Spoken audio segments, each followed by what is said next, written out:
Productive Pastor 120, Cal Newport's push-pull approach to project management.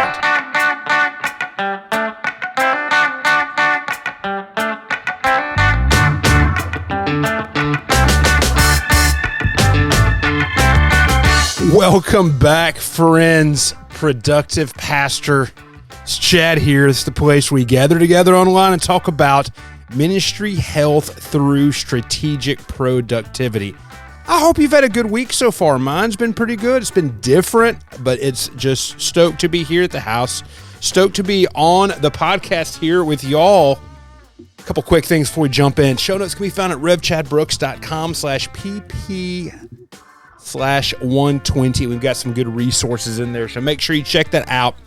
It's also coming up on the end of the year, and there's some fun stuff that's going on as part of that. I'm wrapping up a series on my email list. You can get that at the show notes. Jump in about what does it mean to do a yearly sermon calendar. Folks have been loving that content. So I encourage you to go over, hang out, cruise, check it out, do the things. Also, I've got this sermon worksheet, and it's been popular for a really long time, but I also have multiple other worksheets I use every time I'm working on a sermon. And for years, I've had people see bits and pieces of them. They want to check it out, that sort of stuff. I'm bundling those together for a special sale before the end of the year. So keep your eyes peeled on the socials to find out more about that. And the last thing is I've been experimenting about the time audit day sheet. I'm sure that'll come up in the episode today. You can get that free. The link's in the show notes. But I did some physical printing of those in notepad form, and I'm loving them. Might turn those loose as well, but that's a bunch of stuff that doesn't matter about our normal conversation today about project management in a way that I've been understanding it in a significantly easier way lately. So let's go straight into the main content. How do we manage a bunch of work? That's a solid question to ask inside of ministry, because ministry has a bunch of work, a part of it. Now, that might be the place that got you into the conversation about ministry productivity, is just managing all of the things. One of the places I find both my favorite and my least favorite types of work is dealing with projects. Project management and work are those things that I never really learned about in seminary. And I think that there are two kinds of people that are good at project management. The first is people like my wife. They are naturally oriented through their strengths and just natural competency for this sort of things.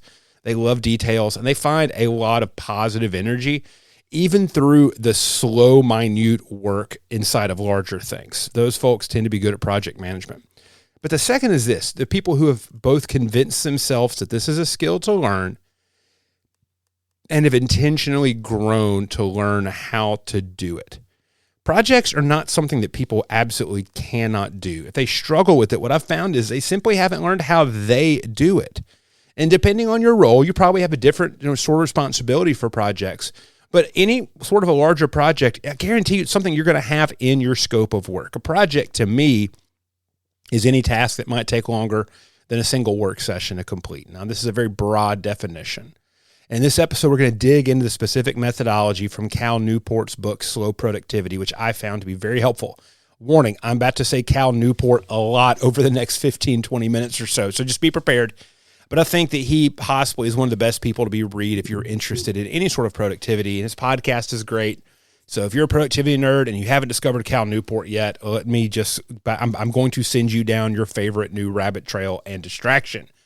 But I read Slow Productivity a couple of months ago, and I found this push-pull methodology to be really helpful. And I've spent the last couple of months trying to work it into reality.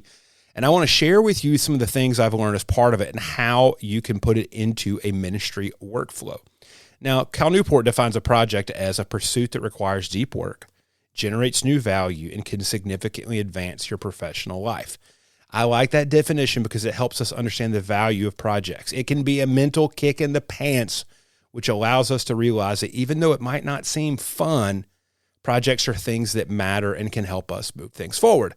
But in ministry, we can really easily be overwhelmed with the amount of work and the projects we have. We're not going to talk so much today about how we filter out what might not matter as much, but really focus on this push-pull method. Modern productivity, even though it's focused on knowledge work most of the time, and ministry is knowledge work. We're going to talk about knowledge work in a little bit. But it's really based on manufacturing. Like modern productivity developed in a manufacturing idea. And manufacturing is not knowledge work. It's a very different thing. It's actual creation of actual things. And when we bring these expectations into knowledge work type of stuff, all sorts of faulty expectations can come into it. Cal Newport really thrives, and he's popular inside of the specific vocational category called knowledge work. He's a computer science professor at an Ivy League, I think he's at Georgetown. He also writes for so many different magazines, publications, and Ryan cranks out a new book every couple of years, as well as his massively successful long-form podcast. The dude knows how to get a bunch of stuff done and to get it done in a healthy way. But Newport defines knowledge work as this: the economic value in which knowledge is transferred into an artifact with market value through the application of cognitive effort. Now, this sounds weird for ministry, but it also sounds kind of familiar. Our job's a bit different.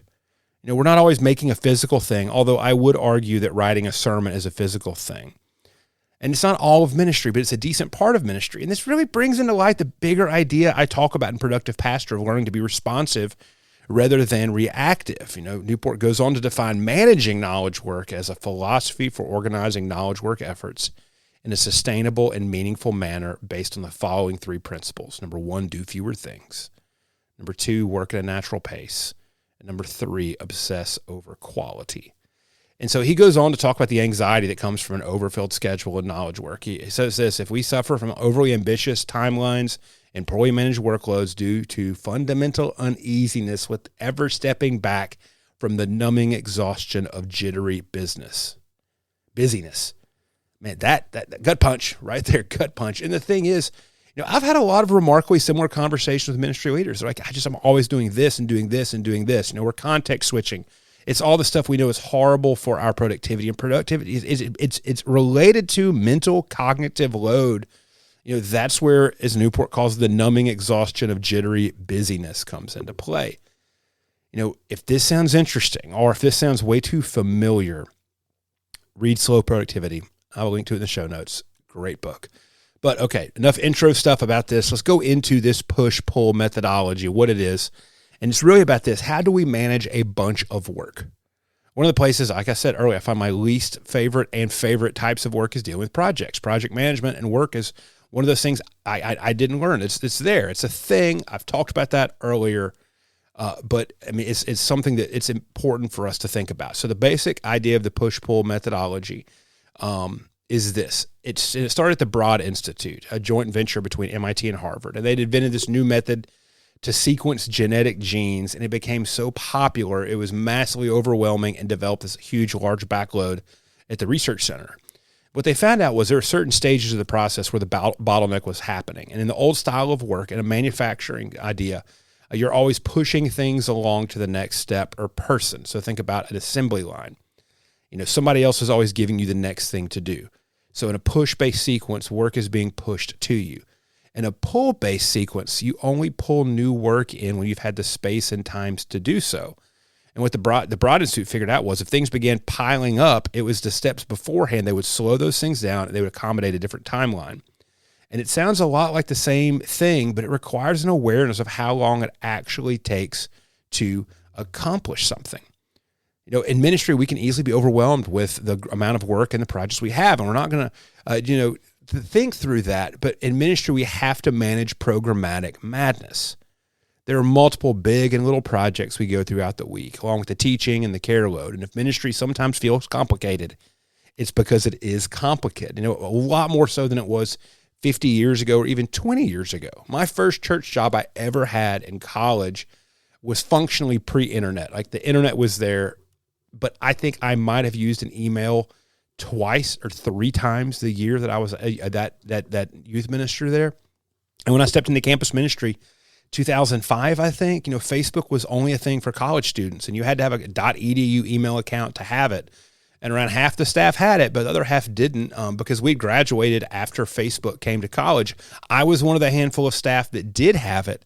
And I will tell you what, we saw a decent change in our ability to be ministry effective because of the communication tools that were at play. But communication tools and the internet and computers, all this kind of stuff, that's one of the things that made this so complicated, because we can move things along so fast and so quick. And so that's the idea, wow, this helps explain just the exhaustion that we find sometimes in ministry tasks. And this whole push-pull thing that happened at this research institute, I really feel like it translates over into ministry. So this is how we translate push-pull into ministry. Let me ask you this. How long have you had something you knew was incredibly important, but never found the time to actually work on it? I'm living in that right now, actually.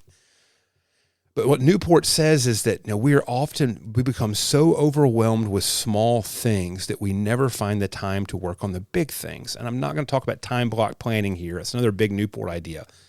But that's part of the practice that you have to have inside of this. But how do you deal with all of the big things that seem to never get accomplished because you're always doing the small things?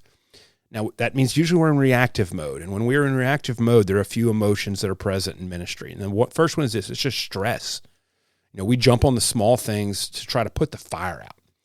The second thing is, I call this is for my church growth stuff I work on in my day job, but the big church down the street. We always feel pressure to keep up with programs and ministries. I made this joke one time in a workshop. Why did the second church in town buy a van? Because the first church in town that bought a van. There's a keep up with the Joneses that kind of can push into our emotions and anxiety here. The third thing in reactive mode is the loudest person in the room. We always respond quickly or allow certain folks to always be driving the conversation, and we have to keep up with that because it means we're going to load ourselves down with non-essential work because we're letting the loudest person in the room dictate our operations and our strategy and our tactics. The fourth thing is sometimes we just spend all of our time doing what everyone or anyone else wants us to do. And in all of these scenarios, we're letting a reactive model speak into us. Another thing I'm finding is that we have some general levels of hope without a strategic plan towards the outcome we want. Like we know there's a thing we should do, and we just try to fix that thing without understanding why we're fixing that thing. So story time, these two things are related. I've been working on a workshop and teaching this workshop all over Louisiana lately, specifically for churches that want to reach families that they impact through their kids ministry. So they're like, hey, we want more families in our church, so we're going to focus on our kids ministry. But then they spend all this time interacting with the kids and never the parents through outside things, like they think their day school is going to solve problems, or they'll do a big fall festival or a pumpkin patch event, all this kind of stuff. And they'll do it during the day, so like school field trips come and all this. They'd spend tons of times and tons of resources with kids, but they're never actually connecting with the parents and the families that are actually making the decision about potentially coming to their church. That's a reactive model. We have a general level of hope without a strategic plan towards the outcome that we want. Still living in reactivity. So off the sidebar. So let's talk about this proactive approach to the pull methodology. Number one, it assumes that we're focusing time spent on what we know is actually leading us towards our outcome. That's a thing.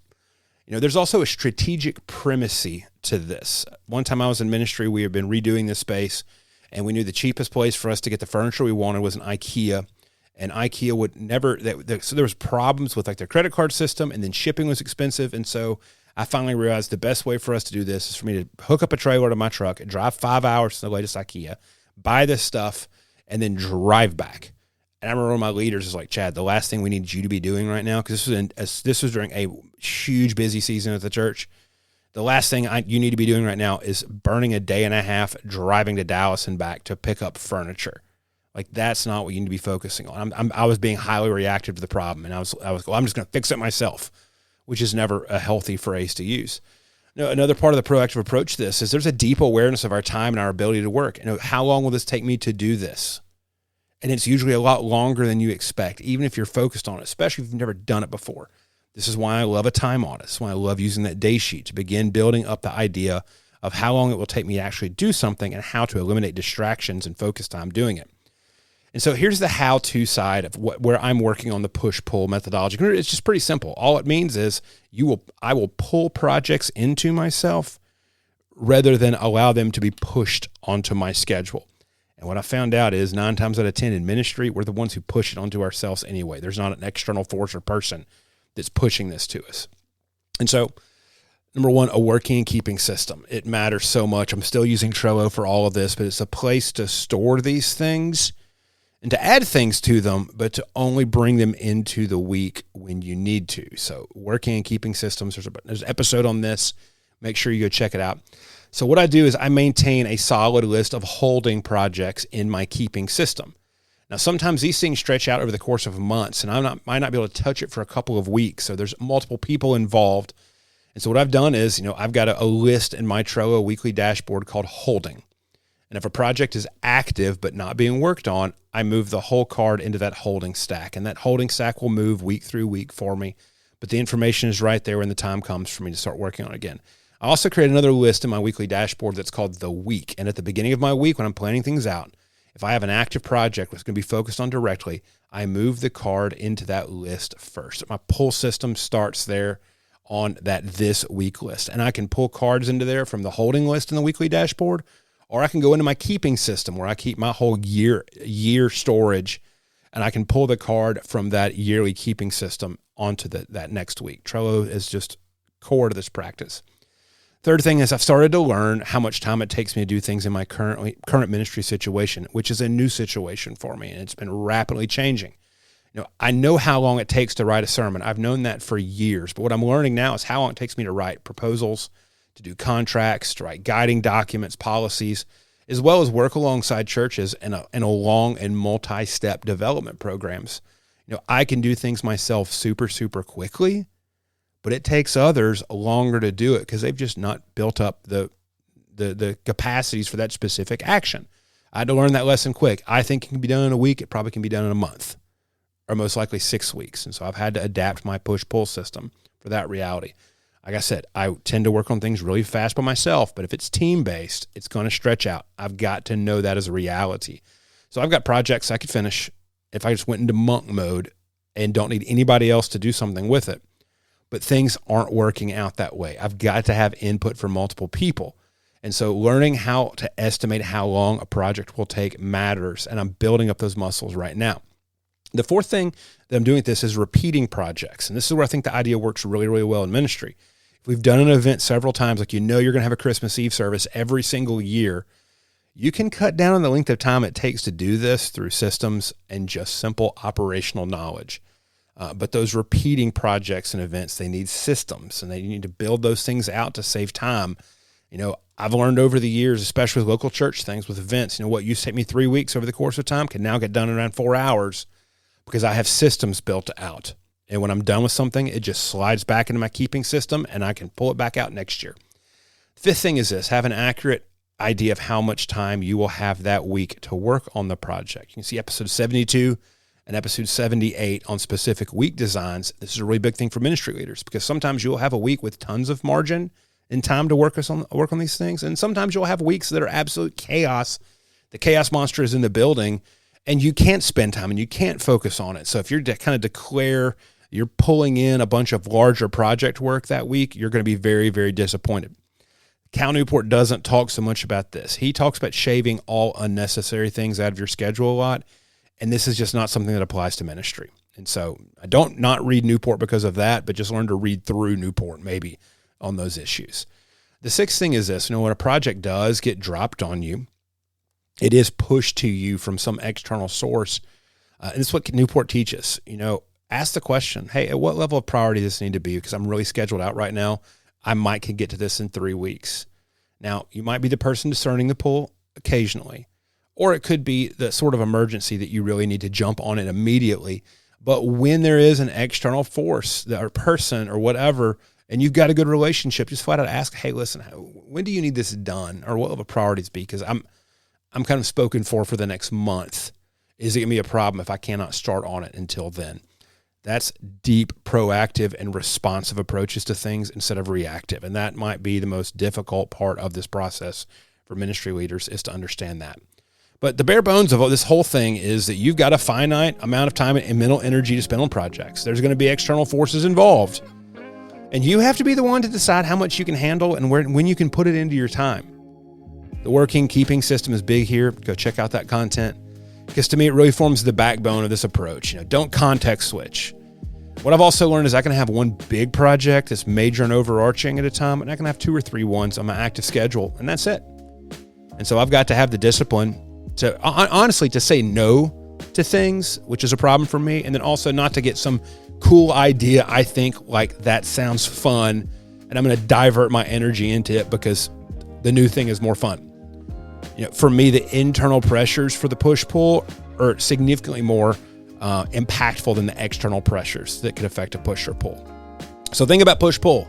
I encourage you to go grab a copy of Slow Productivity and read it. It can be a great help for ministry leaders. Come hang out with us in the Productive Pastor community on Facebook. It's over 1,000 ministry leaders are just doing the productivity thing, the healthy ministry through strategic productivity together. We'd love for you to be a part of that. Thanks for checking out the episode. I'm Chad. We'll be back with you in the next episode. Can't wait to see you then. Share with a friend.